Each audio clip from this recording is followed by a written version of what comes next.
Сәлем достар, бүгін бірінші сыныптың математика сабағы 110 сабақ. Сабағымыздың тақырыбы монеталар құны. Бірінші тапсырмаға қарайық. Балалар жинақ қобдишаны ашпақ болды. Жинақ қобдишада қандай монеталар болуы мүмкін? Оларды ата. Мына жерде Сырым, Әлия және Санат 3 бала тұр, және мына жерде монеталар көрсетілген. Монеталар дегеніміз, мысалы, суреттен 1 теңге, 2 теңге, 5, 10, 20, 50, 100 теңге деп суретте көрсетілген бұлар монеталар. Біздер бір затты сатып алған кезде осы монеталар арқылы оған ақша төлейміз.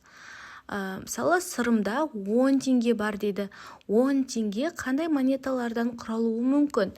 Мысалы, 5 теңгеліктен 2 монета болуы мүмкін. Яғни 5 теңгеге 5 теңгені қосатын болсақ, 10 теңге болады.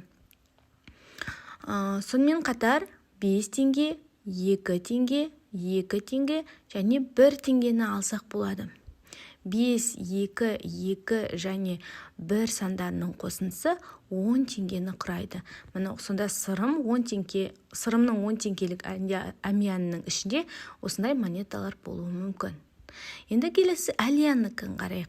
Әлияның әмиянда 15 теңге бар дейді. 15 теңге қандай монеталардан тұруы мүмкін? Мысалы, ол 10 теңгелік 1 монета және 5 теңгелік 1 монета болуы мүмкін. 10 мен 5-тің қосындысы 15-ке тең. Және 5 теңгеліктен 3 монета болуы мүмкін. 5-ке 5-ті, оған 5-ті қоссақ 15 теңге болады. Және сіздерден тағы да сұрақ қойып тұр. Әр әмияннан 5 теңгеден алынды дейді. Олардың әрқайсында қанша теңге болды? Яғни мына жерде Сырымның 10 теңгелігінен, Әлияның 15 теңгесінен, Санаттың 18 теңгесінің ішінен әрқайсынан 5 теңгеден алса, қанша теңге қалады дейді. Енді есептеп көрейік. Мысалы, Сырымның 10 теңгесінен 5 теңгені азайтамыз. 5 теңге қалады. Одан кейін Әлияның 15 теңгесінен 5 теңгені азайтамыз. 10 теңге қалады. Санаттың 18 теңгелік әмияннан 5 теңгені азайтамыз. 13 теңге қалады. Сонда жауабы Сырымда 5 теңге, Әлияда 10 теңге, Санатта 13 теңге қалады екен. Баға дегеніміз бір тауар, яғни зат үшін төленетін ақша. Мына жерде тұрған монеталар арқылы бізде тауардың ақшасын, яғни заттың ақшасын төлейміз. Мысалы, мен йогурт сатып алу мүмкін. Йогурт 90 теңге. 90 теңгелік йогуртты сатып алу үшін маған 50 теңге, 20 теңге және 20 теңгелік монеталар қажет болуы мүмкін. Мысалы, шоколад сатып алу үшін шоколад 100 теңге болады. 100 теңгені төлеу үшін маған 50 теңгелік 2 монета қажет. Немесе 20 теңгелік 5 монета, 10 теңгелік 10 монета.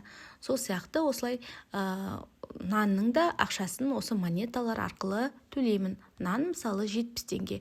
70 теңгелік нанды сатып алу үшін маған мысалы 50 теңгелік 1 монета және 20 теңгелік 1 монета қажет болуы мүмкін. Ары қарай екінші тапсырманы қарайық. Есеп берілген, есепті шығар, керек есеп құрастыр дейді. Әлияда 100 теңге бар. Сырымда 60 теңге бар. Әлияның қанша теңгесі артық? Бұл жерде Әлияның қанша теңгесі артық екенін табу үшін 100 теңгеден 60 теңгені азайтамыз. Ендеше берілгенін жазайық. Әлия 100 теңге, ол Сырымға қарағанда белгісіз артық. Стрелка қоямыз төменге қарата, және Сырым 60 теңге. Шешуін табу үшін 100 теңгеден 60 теңгені азайтамыз. 40 теңге қалады. Жауабы Әлияның 40 теңгесі артық. Енді осыған кері есеп құрастырып қарайық. Біріншісінде біздер Әлияның қанша теңгесі артық деген сұраққа жауап бердік. Енді осы мәліметті біз белгілі етіп алып, Әлияда қанша теңге бар деп сұрағын өзгертіп кері есеп құрастырамыз. Мысалы, Сырымда 60 теңге бар. Әлияда оған қарағанда 40 теңге артық. Әлияның қанша теңгесі бар? Оны табу үшін 60-қа 40-ты қосамыз. 100 теңге шығады. Жауабы Әлияның 100 теңгесі бар екен. Енді әрі қарай әсін қарайық. Монеталар мен 100 теңгені, 60 теңгені жинап көр. Мысалы, 100 теңгелік монета жинау үшін маған 50 теңгелік 2 монета қажет болуы мүмкін. 50 мен 50-дің қосындысы 100-ге тең. Сонымен қатар 50, 20, 20 және 10 теңгелік монеталардың қосындысы 100-ге тең. Енді 60 теңгені жинап көрейік. 60 теңгені жинау үшін маған 20 теңгенің үшеуі қажет болуы мүмкін. Мысалы, 20, 20 және 20 сандарының қосындысы 60-қа тең. Яғни 20 теңгелік 3 монета 60 теңгені құрайды. Келесі 50 теңгелік бір монета және 10 теңгелік бір монета болуы мүмкін. 50 мен 10-ның қосындысы 60-қа тең. Осы өрнектерді дәптерімізге жазып бара аламыз. Ары қарай үшінші тапсырманы қарайық. Сана және сұрақтарға жауап бер дейді. Мына жерде әмияндар көрсетіліп тұр. Әр әмиянның ішінде монеталар бар. Бірінші сұрақ: қайсы әмиянда ақша аз дейді.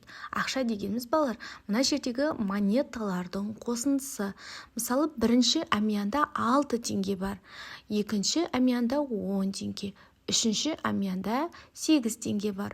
Төртінші әмиянда 9 теңге және бесінші әмиянда да 9 теңге бар. Яғни бұл монеталардың ішіндегі қосындысы. Енді бұның ішінде қайсысы ең азы? Әрине, бірінші әмиянда 6 теңге. Яғни онда ақша аз. Енді екінші сұрақ: қайсы әмиянда ақша көп дейді? Әрине, екінші әмиянда ақша көп, өйткені онда 10 теңге. Қайсы әмиянда монета көп? Монета дегеніміз енді балалар ішінде, бұл ақша емес, ішіндегі монеталардың саны. Бірінші әмиянда 2 монета, екінші әмиянда 1 монета, үшінші әмиянда 3 монета, төртінші әмиянда 4 монета және бесінші әмиянда 3 монета бар. Енді осылардың ішінде қайсында монета көп? Әрине, төртінші әмиянда 4 монета бар. Онда монета көп. Енді келесі сұраққа жауап берейік. Қайсы әмиянда монета аз? Бұл жерде бірден белгілі. Екінші әмиянда монета аз. Өйткені тек қана онда 10 теңгелік бір монета бар екен. Ары қарай төртінші тапсырманы қарайық. Теңдеу беріліп тұр. Y пен 1-дің қосындысы 10-ға тең. Y-ті табу үшін 10-нан 1-ді азайтамыз. Y 9-ға тең. Тексереміз. 9 пен 1-дің қосындысы 10-ға тең. X пен 2-ның қосындысы 10-ға тең. X-ті табу үшін 10-нан 2-ні азайтамыз. X 8-ге тең. Тексереміз. 8 пен 2-ның қосындысы 10-ға тең. 10 тең 10-ға. Енді келесісін қарайық. X пен 20-ның айырмасы 10-ға тең. X-ті табу үшін 10-ға 20-ны қосамыз. X 30-ға тең болады. Орнына қойып тексереміз. 30-дан 20-ны азайтамыз. 10. 10 тең 10-ға. Келесі 50 мен Y-тің айырмасы 20-ға тең. Y-ті табу үшін 50-ден 20-ны азайтамыз. Y 30-ға тең болады. Орнына қойып тексереміз. 50-ден 30-ды азайтамыз. 20. 20 тең 20-ға. Енді ары қарай 5-ші тапсырмаға қарайық. Не сатып алатыныңды таңда. Төлем жасайтын монеталарды жина. Есімізге түсіреміз. Біздер бір нәрсені сатып алу үшін монеталар арқылы ақшаны төлейміз. Мысалы, мен 70 теңгелік қызанақ сатып алу үшін маған 50 теңгелік, 20 теңгелік монета қажет болуы мүмкін. Яғни 50 мен 20-ның қосындысы 70-ке тең. Және 50 теңгелік бір монета, 10 теңгелік 2 монета қажет болуы мүмкін. Сонымен қатар 20 теңгелік 3 монета және 10 теңгелік бір монета қажет болуы мүмкін. Енді мен 90 теңгелік лимон сатып алуым керек болып тұр. Ол үшін маған 50 теңгелік бір монета және 20 теңгеден 2 монета керек болуы мүмкін. 20 мен 20-ның қосындысы 40-қа тең. Келесі 50 теңгелік бір монета, 20 теңгелік бір монета, 10 теңгелік бір монета және 10 теңгелік бір монета қажет болуы мүмкін. Мысалы, 80 теңгелік алма сатып алу үшін маған 20 теңгелік монеталарының 4-еуі қажет болуы мүмкін. 100 теңгелік банан сатып алу үшін маған 50 теңгеден 2 монета, 50 теңгеден бір монета, 20 теңге, 20 теңге және 10 теңгеден монеталар қажет болуы мүмкін. Сонымен бүгінгі біздің сабағымыз аяқталды. Көңіл қойып тыңдағандарыңызға көп-көп рахмет. Келесі сабақта кездескенше сау болыңыздар.